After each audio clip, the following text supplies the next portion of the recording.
A poor virgin girl was about to be hanged.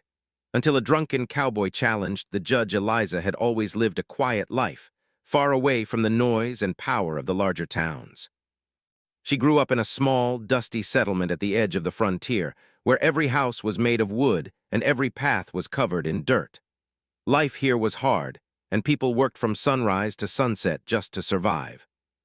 Her home was simple, a tiny wooden shack with a leaky roof and a garden that barely produced enough to feed her and her mother.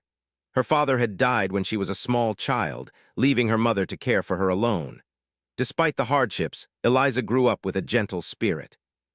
She never complained about the poverty, never asked for luxuries, and always did her best to help others. Eliza spent her days working as a seamstress and helping neighbors with small chores. She could mend torn clothes, stitch shoes, and even cook simple meals. Most of the time, she worked for food or a few coins, which she would carefully save to buy medicine for her mother. People in the town sometimes noticed her kindness, but many ignored her. Being poor and young, she often went unnoticed, just another face in a crowded, struggling community. Yet she did not mind. Eliza had learned early that life would not hand her anything, and she would have to work hard to survive. Her dreams were small, simple, and quiet. A life where she could care for her mother, perhaps one day have a small garden that flourished, and maybe, just maybe, find someone to share her life with who truly saw her as she was. One afternoon, everything changed. A wealthy landowner in the town, a man known for his temper and strict rules, was found dead near his barn. The news spread like fire. People whispered, pointing fingers, and the town became consumed with anger and fear. The landowner had many enemies. Some disliked the way he treated his workers. Others were jealous of his land and wealth, but none of them expected the tragedy to end with a poor young girl accused of the crime. Eliza had been near the landowner's property that day. She had delivered stitched clothes and mended some torn curtains at his home. It was a simple errand, one she did for a few coins she needed for her mother's medicine. She left the property quietly and returned home, never imagining that this innocent visit would make her a target. But in a town that thrived on gossip and judgment, her presence near the scene was enough to spark suspicion. People said she had a motive, even though there was none. Some whispered she wanted money. Others claimed she had angered the man. None of these stories were true, but fear and prejudice often overshadowed truth in the town. The arrest came quickly. Late at night, a few town guards knocked on her door. Eliza's heart raced as she opened it. She could not understand why they were there. Her mother cried silently in the corner as the guards read the accusations. Eliza tried to explain, to tell them that she had only gone to the man's property to deliver work, that she had no reason to harm him, but no one listened. Her voice was small, soft, and frightened. In that moment, she realized that the world she knew, the quiet town where she had always felt safe, was no longer a place where truth mattered. They took her away quietly, but the whispers followed her through the streets. People peeked through windows, murmuring to one another, judging her without knowing the facts. In the courtroom, the situation was worse. The judge, a stern man who had little patience for those who were poor or powerless, barely gave her a chance to speak. He was more concerned with keeping the town calm than finding the truth. The room was filled with townspeople, some angry, some curious, all wanting justice, or perhaps revenge. Eliza stood before them, trembling, her hands tied. She looked around, hoping for a friendly face, someone who might believe her, but there was no one. Her only support, her mother, had to stay outside. No one spoke in her favor, no one stood for truth. The court moved quickly, faster than she could understand. Evidence was twisted, rumors were treated as facts, and witnesses gave statements that only added to the confusion. It was as if the town wanted a solution, and she was the easiest target. As the trial progressed, Eliza felt a growing sense of fear and despair.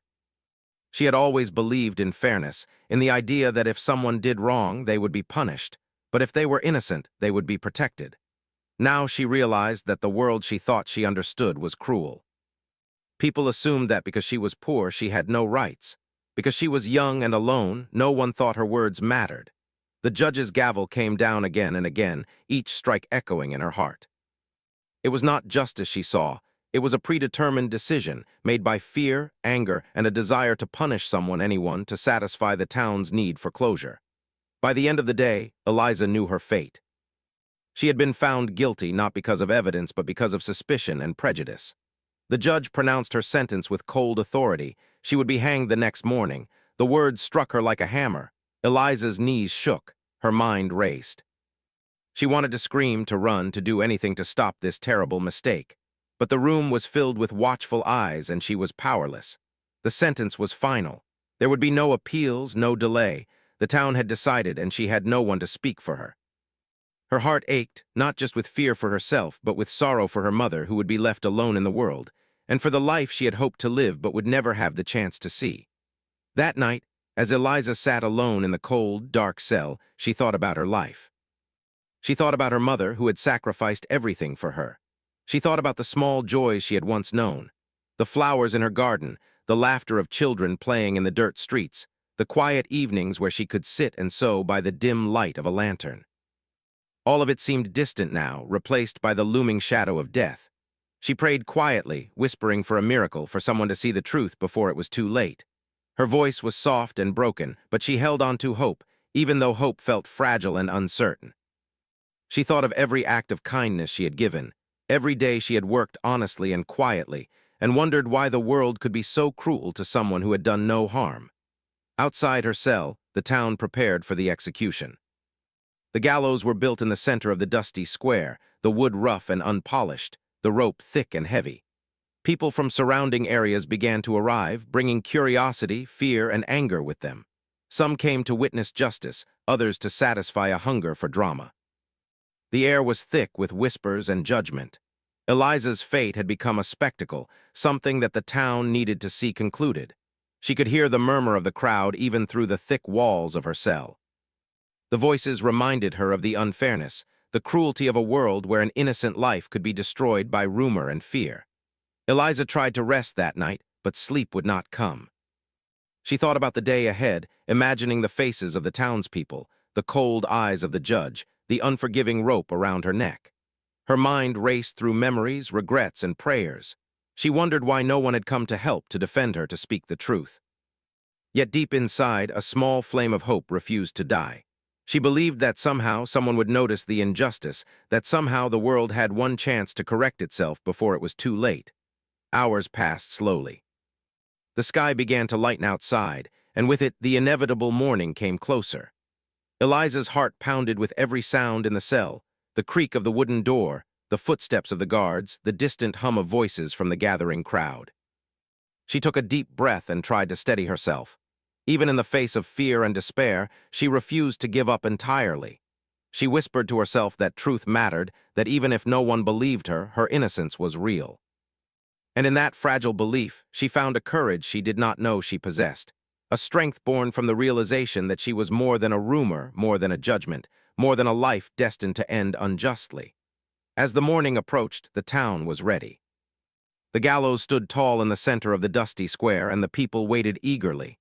They were certain that justice, as they saw it, would be served. Little did they know, the life of a quiet, hardworking girl rested on the edge of a decision that could either destroy her or save her. And in the stillness of her cell, Eliza waited, holding on to the hope that someone, somehow, would see her truth before it was too late. The town stirred before sunrise, and already the streets were beginning to fill with people. Dust swirled in the cold morning air as families, farmers, and workers from nearby settlements arrived, drawn by the news of the hanging. The air was thick with curiosity, gossip, and a strange excitement. It was not a celebration, but in this harsh town, justice had become a public spectacle, and the promise of a hanging drew more attention than any fair or festival. Children clung to their mothers' skirts, wide-eyed, trying to understand why people were gathering so early. Adults whispered among themselves, exchanging theories and judgments. "She must be guilty," one man said. "No one is innocent when bad things happen," muttered another. But some, though few, felt a quiet unease, a suspicion that perhaps the town had moved too quickly, that an innocent life might be at stake. Inside the jail, Eliza had barely slept. The cold of the wooden cell seeped into her bones, but even worse was the ache in her heart. She sat on the rough floor, her arms wrapped around her knees, staring at the narrow window that allowed a thin shaft of light to enter the cell. She tried to distract herself, thinking about small, happy memories from her childhood. She remembered the smell of fresh bread her mother baked on quiet mornings, the sound of birds singing in the little trees outside their home, and the way her mother would smile softly at her whenever she did something kind. These thoughts brought a small comfort, but they were quickly chased away by the terrifying reality. Today, she would face the gallows. Her stomach tightened, her hands shook, and a wave of fear washed over her like a cold river. But somewhere deep inside, a small spark of hope remained. She whispered quietly to herself, a prayer barely audible, that anyone would speak for her, would save her from this unjust fate. The townspeople outside were restless. Some had come because they genuinely believed in justice, but most were curious or wanted to see the drama unfold. Women huddled together, gossiping in low voices, their eyes flicking toward the gallows. Men leaned on fences, tipping their hats and exchanging bets on how long the hanging would take. The air smelled faintly of smoke from early cooking fires, mixed with the dust of the dry streets. Even from inside her cell, Eliza could hear the distant murmur of voices growing louder as more people arrived. The town square was filling quickly, the anticipation heavy and suffocating. She felt a deep sadness for the people gathered, knowing that their curiosity could end her life. And yet, she also felt a strange sense of hope. Perhaps among these people, there might be someone brave enough to challenge what was about to happen. Meanwhile, in the saloon, a man named Thomas Reed sat at a table nursing a drink. Thomas was known in the town as a reckless, unpredictable cowboy. He worked hard with the cattle, but when he was not working, he drank heavily and wandered wherever he pleased. Many townspeople dismissed him as irresponsible, a man who could not be trusted to think clearly. But Thomas had a streak of honesty and courage that few people recognized. That morning, he leaned back in his chair, listening to the conversations around him, letting the alcohol loosen his tongue and nerves. At first, he ignored the talk about the hanging. It was not his concern, he thought. He had no reason to interfere in the affairs of others. Let the town decide, let the judge rule, let the law take its course. It was not his problem. But as the morning passed, Thomas could not shake the words he had overheard the previous night. In the quiet of the saloon, two ranch hands had been boasting, laughing carelessly about the confrontation they had with the landowner over unpaid wages. They joked about how the poor girl, Eliza, was going to take the blame for something she did not do. At first, Thomas dismissed it. They are drunk, he told himself. They exaggerate and make up stories. But the more he thought about it, the more uneasy he felt. He could not forget the fear he had seen in Eliza's eyes when the guards had arrested her. Something about it did not sit right with him. He realized that if no one spoke up, an innocent life would be taken, and that thought burned in him like a fire. Suddenly, he could not ignore the situation. He knew he had to do something, even if the townspeople mocked him, even if the judge refused to listen, even if it meant risking his own reputation. By mid-morning, the town square was crowded. Horses lined the edges of the streets, and wagons creaked as they were parked nearby. Vendors had set up small stalls, selling water, bread, and cheap trinkets to the spectators. The gallows stood tall in the center, casting a long shadow across the dusty ground. The rope hung ominously, swinging slightly in the breeze. Townspeople murmured, their voices a mixture of curiosity, fear, and excitement. Some spoke openly about the girl's supposed guilt. Others whispered doubts, but their voices were quiet, easily drowned out by the louder, more confident voices demanding justice. Children were ushered behind adults, their wide eyes staring at the wooden platform, not fully understanding why people were preparing to watch a life end. It was a scene that would have been terrifying for anyone, but for Eliza, waiting in the jail just a few streets away, it was a nightmare she could not escape. Thomas made his way toward the town square, stumbling slightly over loose stones and dust. People glanced at him and whispered. "There goes the drunk," some said. "He won't understand what he's walking into." But Thomas did not care. His heart was heavy with worry for Eliza. He had no proof beyond the words he had overheard, no official role in the town's law, no power to stop the judge. All he had was the truth he had heard and a growing determination to prevent a tragedy. He knew it would not be easy. The townspeople would laugh at him, perhaps even try to stop him, but he could not stand aside while a girl who had done nothing was about to die. The thought of her standing on the gallows, her life hanging in the balance, pushed him forward, and he walked with purpose, determined to make his voice heard. Inside her cell, Eliza tried to keep her mind occupied. She thought about her childhood, the simple joys she had once experienced, and the people who had shown her kindness. She remembered her mother's gentle hands, always smoothing her hair, always encouraging her to do her best despite their poverty. She remembered the small moments of happiness, like the days when neighbors would share a warm meal or when a stranger would offer a kind word. These memories were fragile, but they gave her strength. She whispered to herself, silently hoping that someone, somewhere, would see the truth. The thought that she might be saved brought a flicker of hope into her heart, small but persistent. And as she waited, she clung to that hope, knowing that without it, the fear would consume her completely. Meanwhile, the judge sat in the raised platform overlooking the square, a stern figure dressed in black robes. His expression was firm, unreadable as he prepared for the execution. He had no intention of delaying the proceedings. In his eyes, the case was closed. The girl was guilty and the town demanded closure. He listened to the murmurs of the crowd, the whispers of curiosity and judgment, and felt no doubt. Justice, in his view, was swift and unquestioned. But even as he prepared to begin, a small part of him felt the weight of responsibility. He glanced at the rope and the platform, feeling the finality of the act he was about to oversee. And though he did not admit it to anyone, even to himself, he could not help but sense the tension in the air, the unease that something might not be right. As the sun climbed higher, the crowd grew restless. Voices rose and fell like waves, and anticipation filled the air. Vendors shouted, horses neighed, children cried, and the town square seemed alive with motion and sound. Every passing minute felt heavier, every sound sharper. Inside her cell, Eliza could hear the distant hum of the crowd, and each murmur reminded her of the peril she faced. Fear pressed down on her, but she refused to give in entirely. She clung to her memories, her prayers, and the fragile hope that someone would intervene.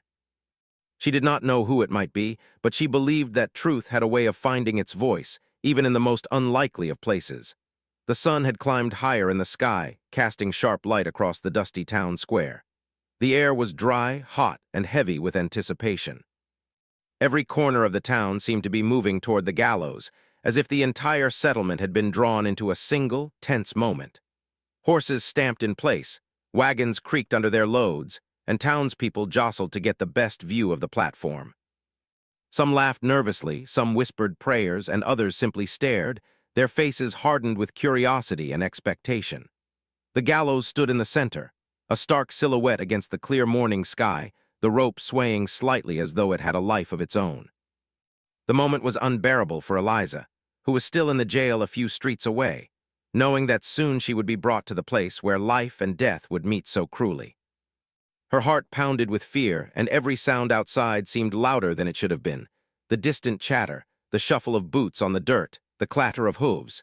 Each sound reminded her that the moment of reckoning was near. Eliza was led from her cell, the wooden floor creaking beneath her feet. Her hands were tied in front of her, her head hung low, and every step felt heavier than the last. Her breath came in shallow, uneven bursts, and the sunlight made her eyes water. As she emerged into the open square, a wave of faces surrounded her. She saw men leaning on fences, women holding children, and strangers who had traveled miles just to witness the event. The faces blurred together, yet each seemed fixed on her, judging, waiting. She tried to hold her head high, but it was difficult. Fear clung to her like a second skin, heavy and suffocating. She remembered the small comforts of her home, the warmth of her mother's hands, the quiet evenings by the lantern. But those memories seemed distant, almost unreachable in the harsh brightness of the morning. The judge sat tall on the raised platform, his robes stiff, his face expressionless, though his eyes flickered with the weight of authority. His gavel rested on the wooden desk before him, and he tapped it lightly to command attention. He surveyed the crowd with a measured gaze, confident that his decision would be accepted without question. He believed that justice was swift and unquestionable, and that an innocent life, or a guilty one, mattered little compared to the appearance of authority and order. Around him the crowd shifted, some settling, others murmuring in anticipation. The stage was set and the moment was almost upon them. Suddenly a voice cut through the murmur of the crowd, a loud, rough voice that startled those nearby. "Stop this!" Heads turned in unison. The sound came from the edge of the square, near the saloon where Thomas Reed had been sitting not long ago. There he was, staggering slightly, hat tilted, hair falling into his eyes, a faint smell of whiskey lingering around him. His eyes, however, were sharp and focused, burning with a strange intensity. People laughed at first. "Go back to the saloon," one man shouted. "This is no place for drunks." Thomas ignored the jeers. He walked forward with determination, the dirt crunching beneath his boots, each step steady despite the trembling in his limbs from nerves and alcohol. His heart pounded, but he did not turn back. He had overheard the truth the night before, and he knew that if no one spoke, an innocent girl would be killed. The thought of Eliza standing on the gallows, her life ending for a crime she did not commit, spurred him forward. He would not be ignored. He would not allow fear or ridicule to stop him. As he approached the judge, the laughter of the crowd began to die down, replaced by a tense curiosity. People sensed something unusual was happening. They had expected a quiet, orderly execution, not an interruption from a man who smelled of drink and walked as if he carried the weight of the world. Thomas stopped a few steps from the platform, lifted his voice, and addressed the judge directly. "Your Honor," he said, "this girl is innocent. You cannot hang her without hearing the truth." The judge's eyes narrowed. "And who are you to question my court?" he demanded. His tone was cold, sharp, meant to silence. The crowd held its breath. Some snickered at Thomas, dismissing him as a drunk who had no sense of judgment. Others leaned forward, curious to hear what he would say. Thomas straightened, ignoring the mocking voices. "I heard them," he said, his voice gaining strength. "I heard the men who killed the landowner. They bragged last night about what they did and how this girl would take the blame. She is innocent. I can tell you their names, and I can tell you what they said." The judge waved his hand dismissively. "You are drunk. This is nonsense." "I will not be swayed by the ramblings of a man who cannot even stand straight," he shouted. But Thomas would not be stopped. He repeated their exact words, describing the laughter, the threats, and the joking tone in which they had spoken. He told the judge how the ranch hands had planned to let suspicion fall on Eliza, how they had thought no one would listen. The crowd murmured. Doubt began to creep into the air, slow and almost invisible at first, like a shadow stretching across the ground. People shifted uncomfortably, exchanging glances, whispering questions. Could it be true? Had the town moved too quickly in its judgment? Was this young girl who had appeared so gentle and kind really guilty? Thomas pressed on. He called the ranch hands forward, pointing them out in the crowd. "Those men," he shouted. "Bring them here. They must speak and tell the truth." The judge hesitated, unsure what to do. The crowd grew louder, some shouting encouragement to Thomas, others jeering. He felt the first prick of doubt. No one had expected the proceedings to be interrupted. The town was used to swift justice, and this public challenge was new, uncomfortable, and threatening to his authority. But Thomas stood firm, unwavering, demanding that the truth be heard before a life was taken. Under pressure, the men identified by Thomas were brought forward. At first, they laughed, mocked him, and denied everything. "He's drunk," one said. "Don't listen to him," another sneered and pointed at Eliza, trying to redirect blame. But Thomas remained calm, repeating what he had heard word for word, recounting the night in detail. His voice carried across the square, steady and clear, cutting through the chaos and doubt. The crowd grew silent. The tension was almost unbearable. People began to question what they had assumed was truth. Could it be that an innocent girl was about to die because of fear and prejudice? Could it be that they had all judged too quickly? The whispers grew louder, more urgent. Mothers clutched their children, men shifted uneasily, and the judge felt the weight of the eyes on him, expecting action, expecting fairness, even as his pride urged him to ignore the interruption. Finally, one of the ranch hands faltered. His confident facade cracked under Thomas's relentless insistence and the growing gaze of the town. His voice trembled as he began to speak, at first hesitant, then more certain as he realized he could no longer lie. He confessed the truth. The argument with the landowner, the violence that had escalated unexpectedly, the panic that had followed, and how they had allowed suspicion to fall on Eliza because she had been nearby. Silence fell over the square. The words hung in the air, heavy with relief, shock, and disbelief. The crowd looked at Eliza, who had been trembling at the edge of the platform, and felt a mixture of guilt and awe. The girl they had judged, who had stood quietly while they whispered and stared, was innocent. The man they had mocked, the drunk cowboy, had saved her life. The judge slowly removed the rope from the gallows, his hands shaking slightly, embarrassed and humbled. He had almost allowed an innocent life to end because he had been too quick to trust appearances and too confident in his authority. The crowd exhaled as one, some quietly, some with relief so loud it echoed across the square. Eliza's knees gave way, and she sank to the ground, tears streaming freely. She had feared the worst, but now the worst had been prevented, and she felt a lightness in her chest she had not known for days. Thomas Reed stepped back, wiping his hands on his dusty coat. He looked at the girl, at the crowd, and then at the judge. His face was calm but firm, and the town now saw him not as a drunkard, but as a man of courage, a man who had spoken truth when it mattered most. The town would never forget this moment, and neither would Eliza. Eliza was helped down from the platform, her body trembling but her spirit alive. She embraced her mother when she saw her, holding her tightly, grateful for the chance to continue living. She had been judged, almost executed, but truth had found a voice just in time. And it was not the authority, not the law, but an unexpected hero who had made the difference. The town square slowly emptied, but the memory of the morning would remain forever. People would talk about it for years, about the young girl almost hanged and the drunken cowboy who had challenged the judge, saving her life with nothing but courage, truth, and determination.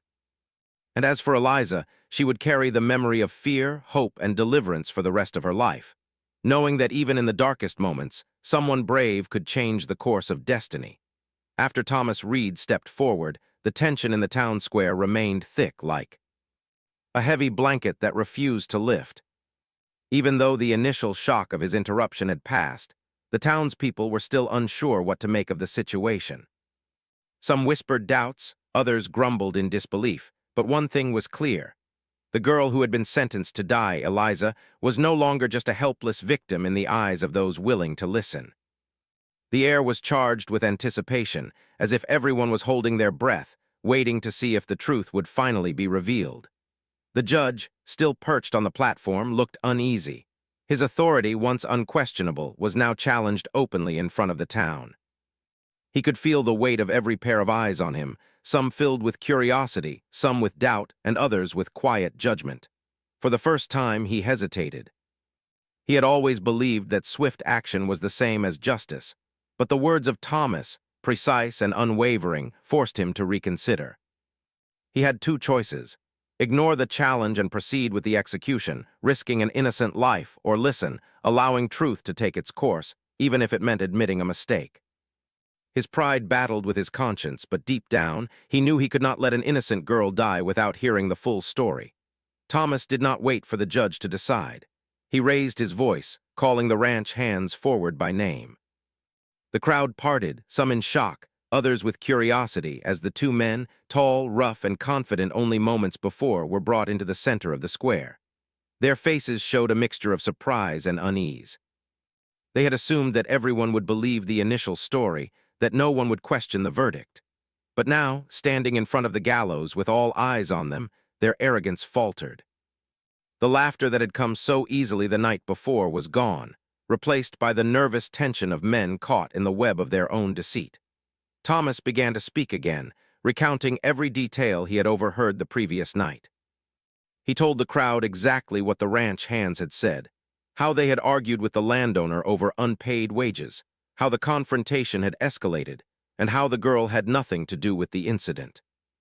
He described their laughter, the casual way they joked about placing the blame on Eliza, and their belief that no one would notice.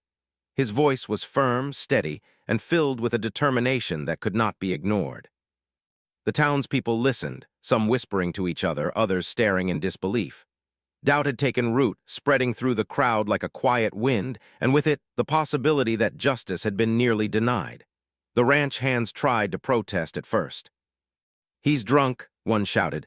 "Don't listen to him." Another called out, their voices trembling slightly. They gestured toward Thomas, trying to discredit him by pointing out his reputation as a reckless cowboy. The crowd laughed at first, some jeering, some murmuring insults, but Thomas did not waver. He repeated the story word for word, giving details that could not be fabricated. He reminded the town that Eliza had only been near the landowner's property to deliver work, that she had done nothing wrong, and that the men standing before them had orchestrated the story to save themselves from punishment. His words struck at the heart of the crowd, and the laughter and mockery slowly faded, replaced by silence and a growing tension. The judge, now visibly uncomfortable, looked at the ranch hands. "Is this true?" he demanded, his voice shaking slightly. "Did you allow this girl to be blamed for your crime?" The first man hesitated, his eyes darting toward the crowd. He could feel the weight of every gaze, the judgment of neighbors and strangers alike. The arrogance he had carried so easily the night before was gone. His confidence had been replaced by fear. He opened his mouth, then closed it, unsure how to begin.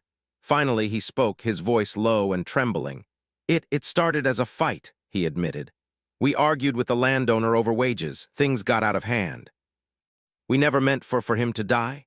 His words were heavy with guilt, and the crowd murmured in reaction. Some shook their heads in disbelief, others whispered quietly to each other, but all were listening.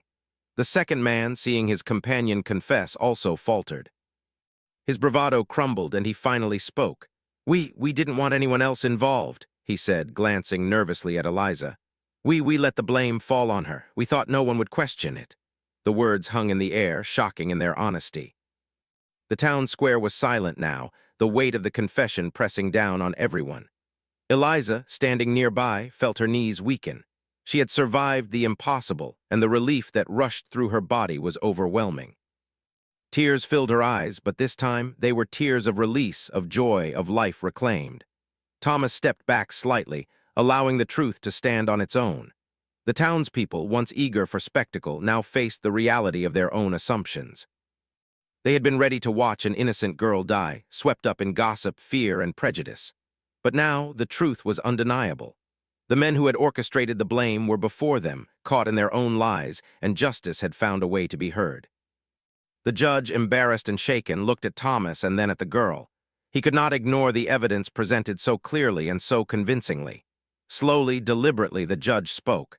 "The rope is to be removed," he said, his voice tight but controlled. The words carried across the square, reaching every ear.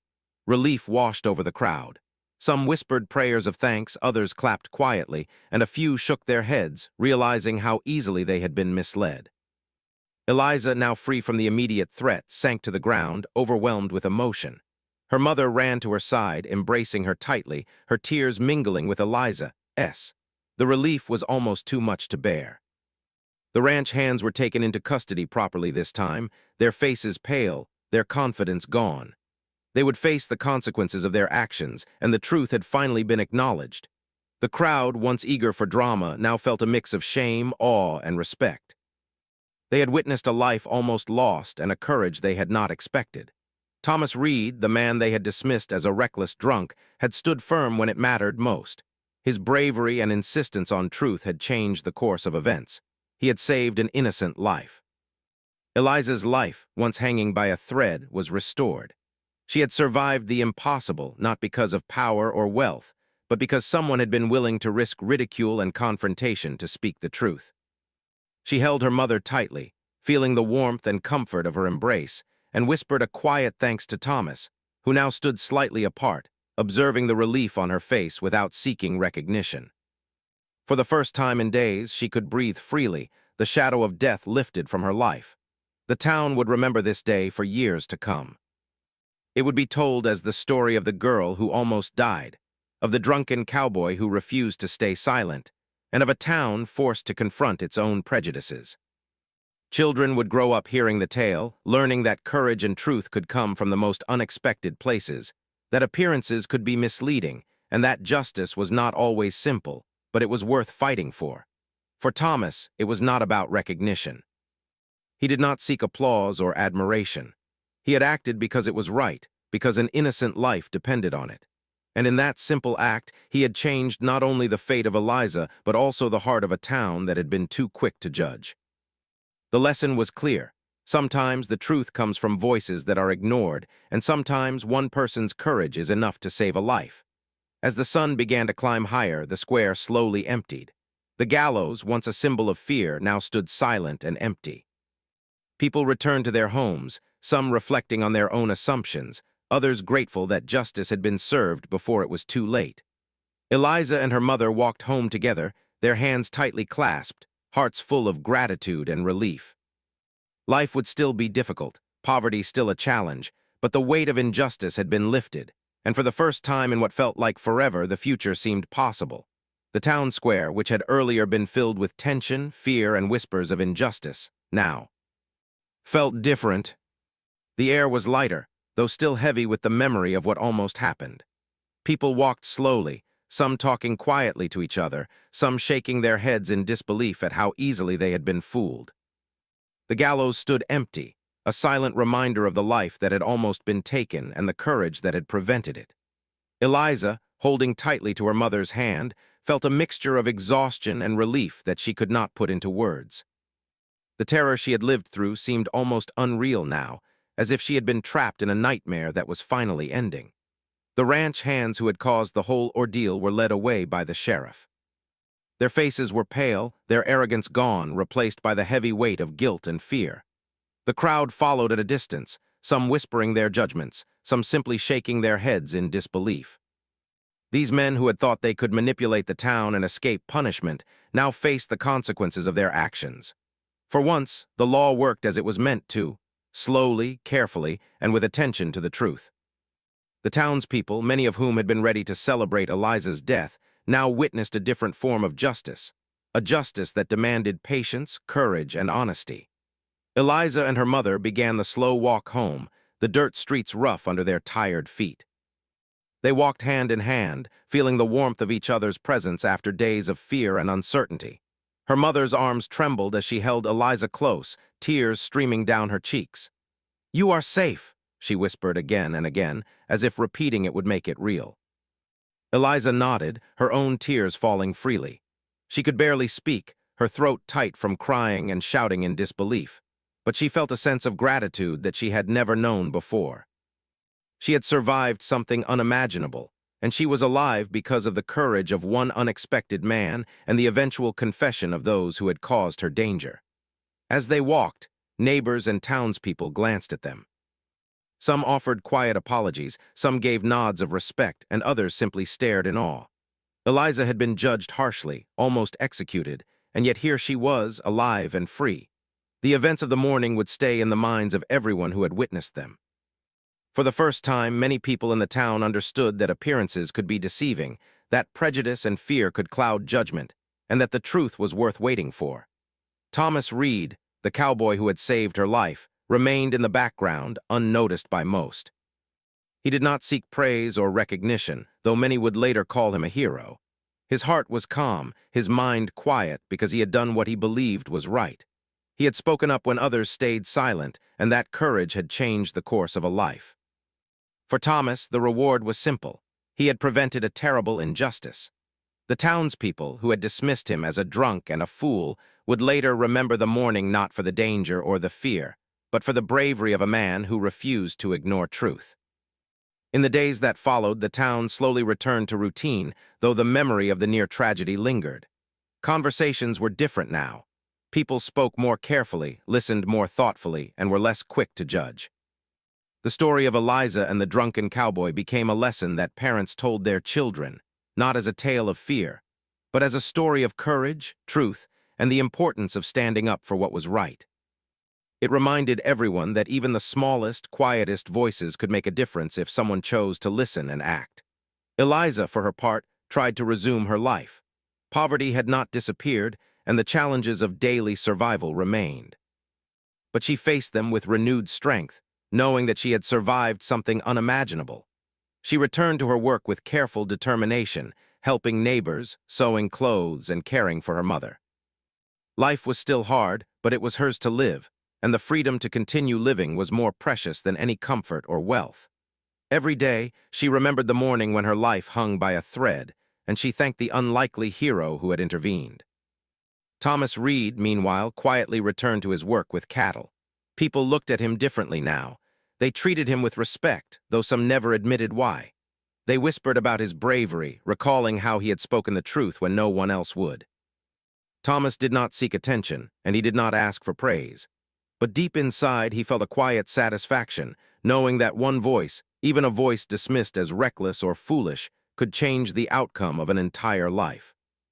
He continued to live his life simply, quietly, and honestly, content with the knowledge that he had done the right thing.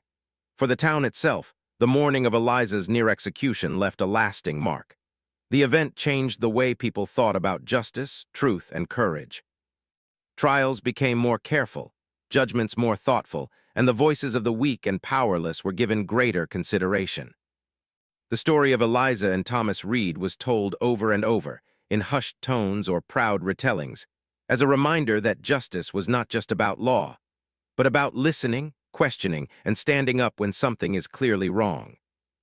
It became part of the town's identity, a symbol of hope, courage, and the difference one person could make.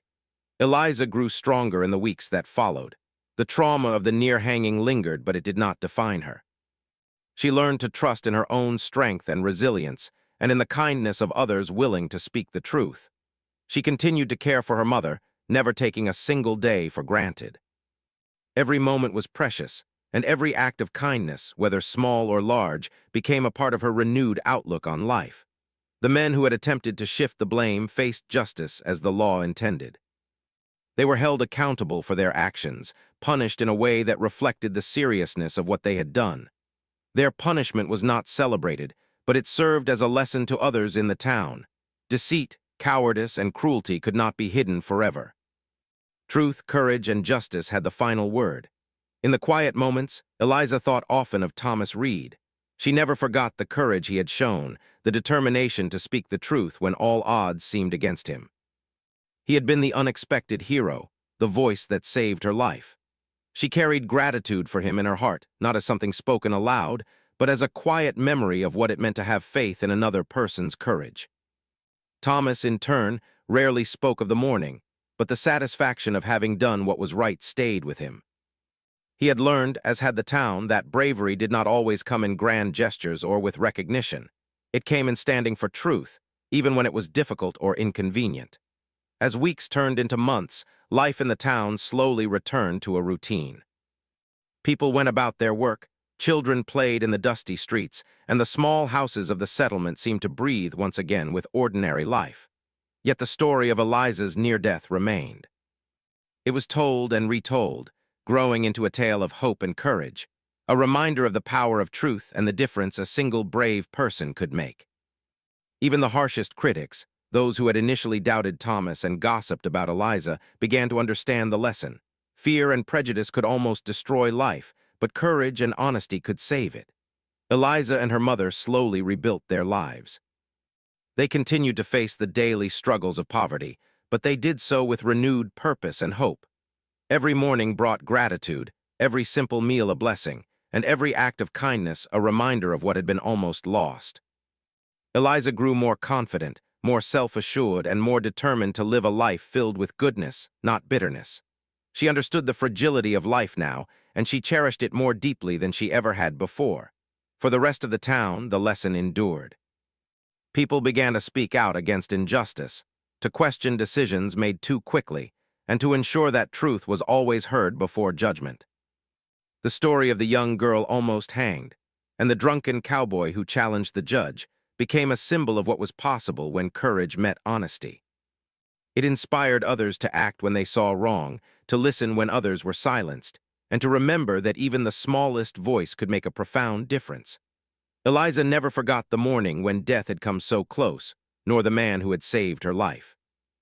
She carried the memory with her like a fragile, shining light, a reminder of both the dangers of fear and prejudice and the power of bravery and truth. Her life, once nearly ended, became a testament to resilience, hope, and the importance of speaking out.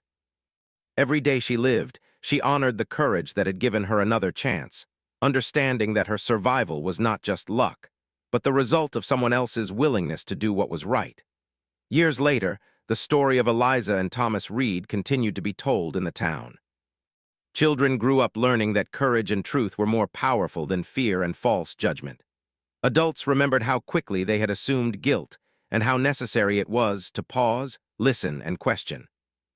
The events of that morning became a lesson, a cautionary tale, and an inspiration. And for Eliza, every day that passed was a gift, a life reclaimed, a chance to love, to work, and to live fully with gratitude for the bravery that had saved her. In the end, what mattered most was simple. One brave act of speaking truth had saved a life, changed a town, and left a legacy of hope. Eliza walked forward into the rest of her life, no longer a girl defined by fear, but a young woman strengthened by courage, honesty, and the knowledge that even in the darkest moments, one person could make all the difference.